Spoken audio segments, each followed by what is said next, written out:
یہ ایک ظالمانہ بجٹ قرار دیا جا رہا ہے اپوزیشن کی طرف سے، لیکن بہرحال اب یہ پاس تو ہو گیا ہے۔ ڈاکٹر صاحب، پاکستان تحریک انصاف نے اس پہ تنقید تو ضرور کی ہے، لیکن ظاہر اکثریت میں حکمراں اتحادی جماعت تھے، انہوں نے اس کو پاس کر لیا ہے۔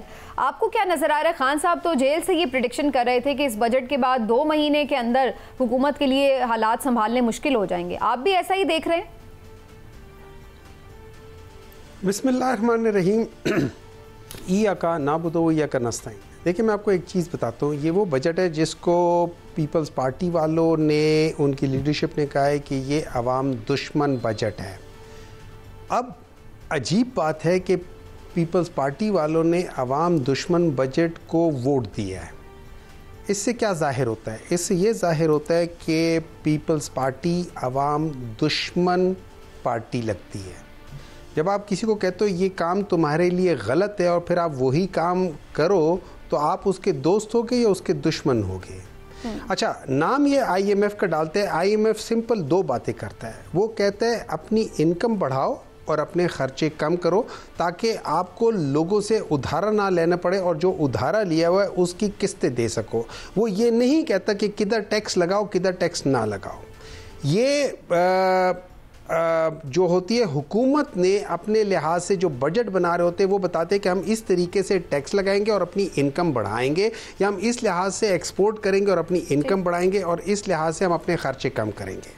اگر فرض کرے اس حکومت میں اتنی عقل نہیں ہے کہ ایکسپورٹ کیسے بڑھائی جاتی ہے یا اپنی انکم کیسے بڑھائی جاتی ہے، تو بنسبت ٹیکس بڑھانے کے اگر یہ لوگ ڈراسٹکلی ایک قسم کا سلیش کرتے 50% 60% اپنے ایکسپنسز اور یہ جو شاہانہ خرچیاں ہیں ان کو ختم کرتے یا بہت زیادہ ریڈیوس کر دیتے بائی 70%، تو یہ تقریباً 5 سے 6 ٹریلین روپیز کا یہاں پہ یہ بچت کر سکتے تھے۔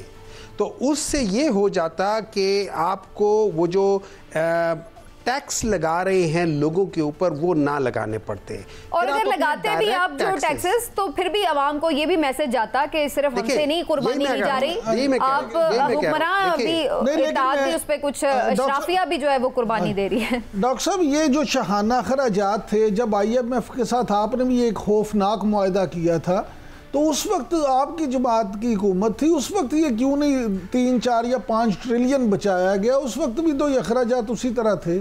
میں آپ کو بالکل سر، آپ نے بڑا اچھا سوال کیا اور میں آپ کو بتاتا ہوں جی کہ وہ خوفناک جو ہم نے ان کے ساتھ ڈیل کی تھی وہ 6.5 یا 6 بلین ڈالرز کی تھی، اور 3.5 سالوں میں یا 3.25 سالوں میں ہم نے صرف 3 بلین ڈالر لیے تھے، ہم نے باقی نہیں لیا۔ اور جس دن ہماری حکومت جا رہی تھی، مطلب جب ان لوگوں نے عدم اعتماد کا پاس کیا تھا، میں 8 مارچ کی بات کر رہا ہوں، اس سے 2 ہفتے پہلے تقریباً مڈل آف فیبروری میں آئی ایم ایف نے کہا تھا کہ پاکستان کی گروتھ سسٹینیبل گروتھ ہے۔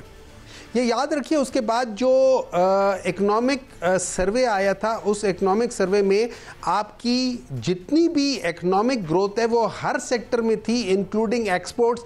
آپ کی جو ٹیکسٹائل انڈسٹری تھی پہلی بار ایک زبردست طریقے سے بڑھی تھی۔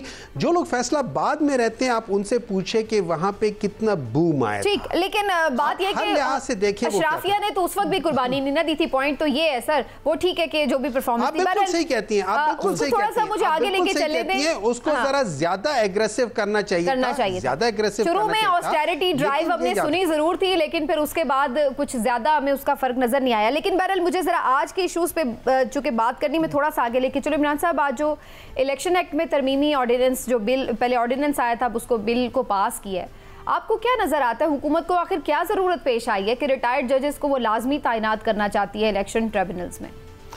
اصل میں حکومتی جو لوگ ہیں، جو وزارت قانون خاص طور پہ اور وزیر اعظم ہاؤس کے کچھ لوگوں سے جن سے میری بات ہوئی ہے، ان کا یہ کہنا ہے اس حوالے سے کہ پہلے ہی ہمارے ہاں جوڈیشلی میں جس طرح سے معاملات پینڈنگ ہے اور جس طرح سے جج صاحبان پہ بوجھ ہے، تو کیا یہ جو الیکشن ٹربیونلز میں جج صاحبان چلے جاتے ہیں تو اس سے ان کا جو روٹین کا کام ہے وہ بڑا سفر کرتا ہے۔ تو یہ ہم اس لیے یہ گڈ سپرٹ یہ لا رہے ہیں کہ تاکہ وہ اپنے مقدمات کی اسی طرح سے سنائی کریں اسی طرح سے اس کی سماعت اور وہ اپنا کام کریں، اور یہ جو اچھی شہرت والے ریٹائرڈ جج صاحبان ہیں ان کو لگایا جائے اور ان سے یہ کام کروا لیا جائے۔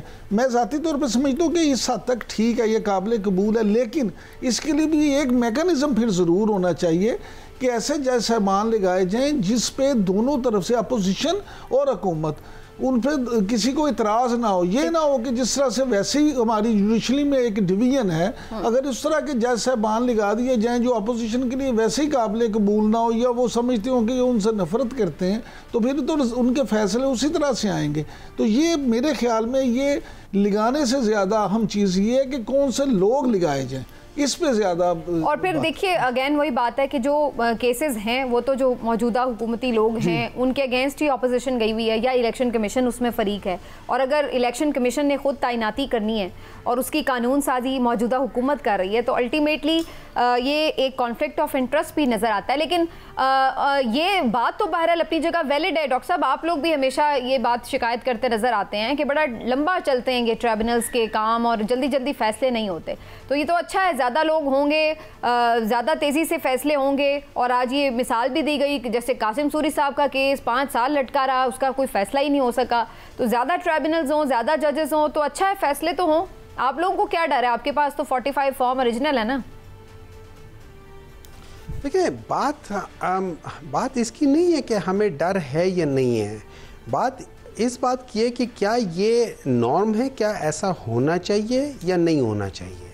اچھا نمبر 2 دیکھیں اس طرح ہوتا ہے جب ہم ٹریبونلز کرتے ہیں تو ٹریبونلز میں بجائے اسٹے آرڈرز کے tribunal should decide within لیٹس سے 60 ڈیز یا 90 ڈیز اس کو فیصلہ سنانا ہے، اور لمبی ڈیٹس کے بجائے چھوٹی ڈیٹس ہیں اور ان کے اوپر فیصلہ سنائے۔ 2 یا 3 چیزیں کرنی ہوتی ہیں نا آپ فارم 45 اوریجنل میں کمپیئر کر لیں، اس کے کسی کو بھجوا دیں کہ جی یہ چیک کر لو کہ اس کی اوریجنالٹی ہے یا نہیں ہے، کیا ہے، آپ کو فوراً پتہ چل جائے گا۔ اس میں کوئی زیادہ لمبی چوڑی سائنس نہیں ہے۔ ہاں اگر وہ کہتے ہیں نا اگر دل ہی نہ چاہیں تو باتیں ہزار ہیں۔ آپ کے خدشات کیا ہیں؟ یہ جو دیکھیں ہمارے خدشات یہ ہیں کہ جو ریٹائرڈ ججز ہوتے ہیں نا یہ نارملی جنرلی انفلوئنسڈ ہو جاتے ہیں، ٹھیک ہے۔ اچھا اس کے علاوہ حاضر جج بھی ہو جاتے ہیں۔ ہم نے ابھی مثال کے طور پہ دیکھتا ہوں، آج فیصل واوڈا صاحب اور ان کو معاف کر دیا عدالت نے، اچھی بات ہے معاف کر دیا ہے، لیکن ہم نے دیکھا ہے کہ جو جج زیبا صاحبہ کے ساتھ جب عمران خان کا جو کیس تھا وہ آج تک ختم نہیں ہوا، پینڈنگ پڑا ہوا ہے۔ حالانکہ خان صاحب خود گئے تھے، انہوں نے کہا بھی تھا، لیکن وہ آج بھی پڑا ہوا ہے۔ یہ جو دوہرے معیار ہوتے ہیں نا آف ججمنٹ کے، یہ دوہرے معیار پاکستان کا اصل پرابلم ہے۔ پاکستان کا اصل پرابلم اگر آج پاکستان جہاں کھڑا ہے، پاکستان کا اصل پرابلم پاکستان کی جوڈیشری ہے۔ اگر پاکستان کی جوڈیشری ایمانداری سے فیصلے اور ٹائم سے فیصلے کرنا شروع کر دے، میں آپ کو ایک سچ بات بتاتا ہوں کہ نہ پاکستان میں کوئی ادارہ اپنی آئینی جو اس کا دائرہ ہے اس سے باہر نکلے گا، ہاں نہ کوئی پولیٹیشین بے ایمانی کرے گا، نہ کسی جگہ پہ نان میرڈ بندے کو لگایا جائے گا۔ پاکستان کا پورا جو سسٹم چلا آ رہا ہے پچھلے 60-70 سالوں سے، یہ پروموٹ کرتا ہے نان میرڈ لوگوں کو۔ آپ اپنے ارد گرد دیکھ لیں، جہاں بھی آپ خوبصورتی سے سارا کچھ عدلیہ پہ ڈال دیا ڈاکٹر صاحب۔ نہیں میں آپ کو سچ بات، مجھے ایک بات بتائیں، حضرت علی رضی اللہ تعالیٰ عنہ کا کال کیوں تھا کہ کفر کا نظام چل سکتا ہے، نا انصافی کا یا جس کو ہم کہتے ہیں کہ یہ ظلم ہے وہ نا انصافی ہوتی ہے، ظلم کا نظام نہیں چل سکتا۔ اچھا ڈاکٹر صاحب، یہ ظلم کیا ہوتا ہے؟ نا انصافی ہوتی ہے جہاں عدل نہ ہو، جہاں ایکوٹی نہ ہو۔ اور یہ یاد رکھیے، اگر آپ ورلڈ وہ کون سا ہے ورلڈ بینک کا یا اس کا ورلڈ اکنامک فورم کا اگر آپ 2017 کا پڑھیں تو وہ کہتے ہیں کہ اگر ایکوٹی، اگر کوئی ایسا ماحول جس میں لوگ اپنے بزنس نہ کر سکیں اور جہاں پہ تحفظ جان مال اور عزت کی تحفظ نہ ہو، وہ ملک پروگریس نہیں کر سکتا۔